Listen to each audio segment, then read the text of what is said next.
Olá, pessoal. Meu nome é Fernanda. Eu sou plantonista de emergência. Me propus a gravar uma breve revisão sobre as arritmias cardíacas, tema tão importante para quem trabalha em emergência, enfim, nas portas, né, dos hospitais.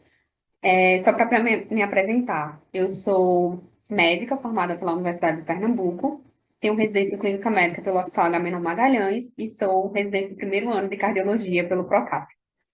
A minha revisão vai se basear nos critérios do ACLS, certo? E a gente vai começar agora falando um pouco sobre as taquiarritmias. Por definição, taquiarritmia acontece quando uma frequência cardíaca maior que 100 batimentos por minuto é vista no eletro, associada ou não à alteração do ritmo cardíaco. E a importância de a gente reconhecer essas taquiarritmias através do traçado eletrocardiográfico. Então, eu trouxe alguns traçados para a gente avaliar e tentar identificar essas arritmias. Inicialmente, quando a gente pega uma eletro, primeira coisa que a gente tem que ver é realmente a identificação, se condiz com aquele paciente e a clínica do paciente, né? E a padronização que eu trouxe aqui embaixo, a padronização padrão que a gente mais utiliza, que a gente considera como N, certo? Então, é a padronização de 25 milímetros por segundo, com 10 milímetros a cada milivolt, tá? Então, inicialmente eu trouxe esse traçado que apresenta, né, uma onda P morfologicamente igual precedendo cada complexo QRS. A gente tem, além disso, um QRS estreito, mostrando que o ritmo é supraventricular, e a gente tem um RAR regular, certo? Então, a única coisa alterada nesse eletro realmente é a frequência cardíaca. Para relembrar, a gente pode ver a frequência cardíaca em um eletro através do intervalo, medindo o intervalo RAR, certo? E calculando essa frequência cardíaca, né? A gente pode pegar o número de quadrados maiores, dividir 300 pelo número de quadrados maiores, ou dividir 1.500 pelo número de quadrados menores. Aqui a gente tem uma frequência cardíaca em torno de 150 batimentos por minuto, e a gente tem justamente um eletro normal com uma frequência cardíaca aumentada. Então, é o que a gente conhece por taquicardia sinusal. No segundo traçado, eu trouxe também um ritmo, uma onda P morfologicamente igual em todas as derivações não, em todos os QRS, certo? Um QRS estreito, novamente, mostrando que o ritmo é supraventricular, uma RAR regular, porém a gente percebe que essas ondas P são negativas. Então, a gente tem um foco que é supraventricular, mas que não é sinusal, ele não é deflagrado pelo nó sinusal. E então, provavelmente um local ectópico, né, um ponto ectópico de deflagrar esse complexo QRS, mas a gente tem que ele é supraventricular, então é o que a gente conhece por taquicardia supraventricular. No terceiro traçado de eletro, eu trouxe já um ritmo, uma linha de base que a gente não consegue identificar onda P, certo? Então, a gente não tem um ritmo sinusal. A gente tem um QRS estreito mostrando que ele é supraventricular e um RAR irregular. É o que a gente conhece como ritmo irregularmente irregular. É algo que vem do átrio, mas com vários focos ectópicos provocando essas deflagrações de complexo QRS. Isso é a tão conhecida, famosa da gente, né, como fibrilação atrial. Nesse outro traçado, eu trouxe também um QRS estreito, um ritmo já regular, certo? Com as famosas ondas F, né? Que são ondas em dente de serra, como linha de base. É o que a gente vê muito, muito frequente e que define para a gente o que é o flutter atrial. Por último, eu trouxe, por último, não, ainda tem mais um traçado, mas esse e o próximo são traçados já ventriculares. A gente vai ver que eles têm um QRS alargado, que é o que diz pra gente que é um ritmo ventricular, certo? Deflagrado no ventrículo. E aqui a gente tem um complexo extremamente alargado, regular, certo? Que é a taquicardia ventricular. E por último, a gente tem, como eu disse, um ritmo também ventricular com QRS alargado, extremamente aberrante, sem regularidade. Os QRS todos, eles têm morfologias diferentes, certo? Isso é a fibrilação ventricular, que é um ritmo de parada, certo? Então, agora que a gente já consegue reconhecer, né, na verdade, a gente revisou o reconhecimento dessas arritmias através do eletro, a gente vai entender um pouquinho como funciona o manejo do paciente de acordo com cada arritmia. Primeira coisa que o ACLS coloca é para a gente conhecer o paciente, reconhecer se ele está instável ou estável. Então, o paciente que chega para a gente com ataque cardíaco, a gente reconhece essa taquicardia no eletro, essa taquiarritmia no eletro, e agora a gente precisa saber se esse paciente está instável ou estável. Os pacientes instáveis, eles consideram os pacientes que têm hipotensão, ou seja, uma PA sistólica menor que 90, dor torácica típica anginosa, alterações no nível de consciência ou dispneia associada à congestão. E aqui é um ponto importante, porque alguns pacientes, muitos, por sinal, eles se apresentam para a gente com alguma taquiarritmia, mas que tem algum componente pulmonar associado, seja pacientes com DPLC, pacientes grandes tabagistas, enfim, essa dispneia muitas vezes pode ser relacionada com a própria uma ITR também. Então, a gente tem que ter uma dispneia associada à congestão, para a gente considerar que essa taquiarritmia esteja provocando a dispneia, tá? Independente de todos os pacientes apresentando qualquer uma dessas variações, a gente considera instáveis, e todos os pacientes instáveis, eles são candidatos à cardioversão elétrica. E aí entra num ponto agora importante sobre a definição de cardioversão elétrica e a sua diferença com a desfibrilação, certo? Eu trouxe aqui a cardioversão elétrica, ela é um choque que vai ser dado num contexto de pacientes com pulso, certo? Então, são pacientes que apresentam com taquiarritmias, mas que eles possuem complexo QRS, eles possuem pulso, e aí a gente vai tentar zerar esse coração, falando num termo que dá para a gente entender melhor, mas seria a gente tentar zerar os batimentos cardíacos daquele paciente, sincronizando com o QRS. Então, a cardioversão elétrica, ela sincroniza com o complexo QRS do paciente, ela entende aquele complexo QRS, deflagra o choque, e a partir de ali, a gente volta a ter um ritmo regular.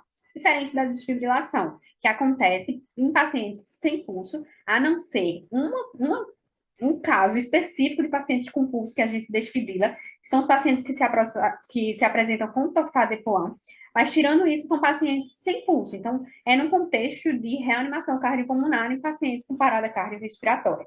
Nesses casos, a gente não tem sincronização, então a gente não identifica complexo QRS, simplesmente é dado um choque para que o coração tente retornar aos seus batimentos sinusais, certo?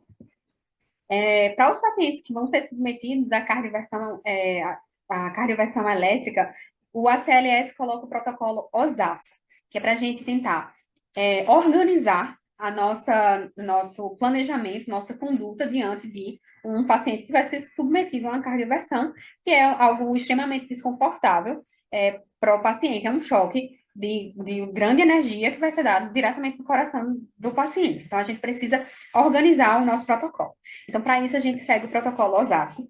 O O vem de, é um mnemônico, né? O O vem de orientar o paciente, a gente precisa falar para ele por que ele vai precisar levar um choque, por que esse choque vai ser importante para ele e como vai ser esse choque nele, tá? Sedar o paciente, muitas vezes a gente usa o dormonide na sedação, é o que a gente mais utiliza. Sempre ter o flumazenil por perto, que geralmente esses pacientes a gente quer que ele acorde, geralmente eles podem realmente afundar, ou seja, eles podem realmente entrar em até insuficiência respiratória por rebaixamento de nível de consciência com dormonide. Então, a gente quer uma sedação mais superficial, então por isso, geralmente, a gente coloca o flumazenil ali perto, caso precise reverter. Ambusar o paciente, já que ele, com um rebaixamento de nível de consciência provocado pela sedação, ele vai ter uma questão respiratória que a gente precisa ajudar, né? Ambusando o paciente, não vai conseguir ter o drive respiratório suficiente. Sincronizar sempre apertar no botão de sincronização, que é esse que eu estou circulando aqui. Eu trouxe a foto do desfibrilador, né? Justamente para mostrar esse botão de sincronização, para que em cada QRS do paciente a gente consiga sincronizar o choque que vai ser dado pelo carrinho de parada, tá? E cardioverter. E aí a gente aperta, escolhe a energia que a gente quer, aperta, espera um pouquinho, porque ele vai precisar esperar o QRS do paciente para deflagrar o choque, tá? Em relação à energia que a gente coloca, eu trouxe algumas orientações aqui do ACLS, mas principalmente a gente toma como base 100 joules, porque 100 joules ele está praticamente dentro de todas as orientações de cada, enfim, de cada taquiarritmia. Seria FA de 120 a 200, flutter de 50 a 100, TPSV, que é taquicardia paroxística supraventricular de 50 a 100, e a taquicardia ventricular de 100 volts, tá? 100 volts não, 100 joules, desculpa. Pronto, então a gente já sabe que os pacientes instáveis, eles são candidatos à cardioversão elétrica. Nos pacientes estáveis, a gente precisa avaliar melhor esse complexo QRS, porque existem inúmeras condutas que a gente pode fazer, já que o paciente já é estável e, teoricamente, ele pode esperar a gente decidir essa conduta, tá? Então, em relação ao complexo QRS, sempre a gente precisa avaliar se esse complexo QRS é largo ou estreito, que foi algo que eu bati no ponto quando eu estava falando sobre os traçados eletrocardiográficos. Então, o complexo QRS largo, ele fala que esse ritmo, fala pra gente que esse ritmo, ele está sendo deflagrado no ventrículo. Então, depois posso dizer, ele é ventricular, certo? Diferente do estreito, que ele é supraventricular, certo? Então, o largo, 80% dos casos é de taquicardia ventricular com pulso, e 20% é de uma TPSV com aberrância. O que é isso? É uma taquicardia supraventricular, mas que tem associado algum bloqueio de ramo que fez o QRS ficar, algum bloqueio atrioventricular, o bloqueio de ramo que fez o QRS ficar largado, e com isso ele se apresenta para a gente com o QRS largo, tá? Nesses pacientes, a gente utiliza a amiodarona. Cheguei a colocar as doses aqui, para a gente ter, enfim, em mente. A gente faz uma ampola de amiodarona com 100 ml de soro glicosado e coloca para correr em 10 minutos. A manutenção disso é de 1 miligrama por minuto em 6 horas, dessa mesma solução, e 0,5 miligramas por minuto em 18 horas, tá? Então, a gente faz as 24 horas de manutenção. Nos pacientes que se apresentam desse lado aqui esquerdo, com o QRS estreito, isso diz para a gente que é um ritmo supraventricular. E aí a gente primeiro precisa ver esse ritmo. Nós vimos que tem isso no ritmo supraventricular, o ritmo regular e o ritmo irregular. No ritmo regular, a gente tem a própria taquicardia sinusal, a gente tem a taquicardia paroxística supraventricular e o flutter atrial. No ritmo irregular, geralmente, é uma fibrilação atrial, mas alguns tipos de flutter, eles também podem se apresentar com ritmo irregular. De toda forma, quando o ritmo é regular, a gente tem algumas manobras que a gente pode fazer para tentar tirar esse paciente da taquiarritmia. A primeira delas é a manobra vagal, e o ACLS coloca como uma das principais opções a manobra de valsalva modificada, que eu trouxe aqui para a gente ver, certo? A manobra de Valsalva, a gente precisa colocar o paciente em posição sentada, soprando uma seringa de 10 ml por cerca de 15 segundos, com uma força suficiente para tentar movimentar o êmbolo. E após esses 15 segundos, a gente faz um Trendelenburg. Então, a gente deita o paciente e levanta as pernas, suspende as pernas. Geralmente, em pacientes com taquicardia supraventricular e taquicardia sinusal, isso tende a reverter as taquicardias, a gente não precisa fazer outra coisa. No caso de não reverter, a gente tem a opção de fazer adenosina, 6 miligramas, em uma segunda dose com 12 miligramas. O ACLS ainda coloca a possibilidade de uma terceira dose, a gente fala novamente 12 miligramas, certo? Se esse paciente não reverter. E por último, a gente tem a opção que na verdade, existe a opção de fazer o bloqueador do canal de cálcio também, mas a gente geralmente já tem um beta-bloqueador no nosso serviço, na maioria dos serviços, e ele se torna a grande opção por estar muito presente, que é o metoprolol venoso. A gente faz em bolos, não precisa diluir, correndo em 5 minutos, pode fazer até 3 vezes, certo? Então, a seringa tem 5 ml, a gente corre mais ou menos 1 ml por minuto, pode repetir até 3 vezes. Nos pacientes com ritmo irregular, a gente toma como base principalmente a fibrilação atrial. A gente pode fazer também o beta-bloqueador ou bloqueador do canal de cálcio, mas entra também como uma das opções o digital. E aí a gente tem o deslanoside ou deslanol, que a gente faz uma ampola de 2 ml num soro de 20 ml e corre em 5 minutos, certo? Além disso, a gente também, nos casos de FA não revertida, que faz FA de alta resposta, a gente pode fazer o dripping de amiodarona, que é uma ampola de amiodarona em 100 ml de soro glicosado e corre em 30 minutos, tá? Pronto, a gente finaliza com isso as taquiarritmias. Por último, eu vou falar um pouco sobre bradiarritmias, que é bem mais fácil da gente manejar, porque a maioria delas a gente consegue ter um tratamento mais conservador de observação, certo?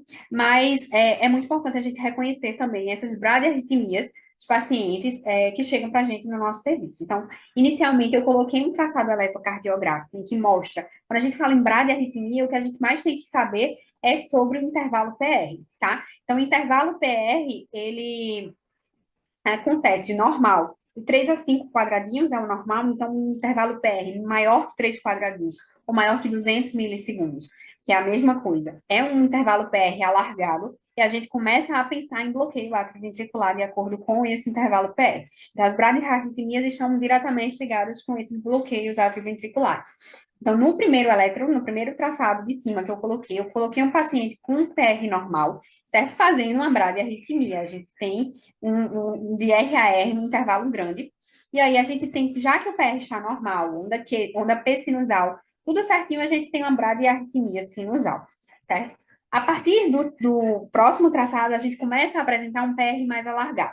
Então, nesse segundo traçado, a gente tem um PR que dura, o PR vai do início da onda P ao início do complexo QRS, e no segundo traçado, a gente tem um PR que vai a mais de 200 milissegundos. Então, é mais que um quadrado de distância entre eles.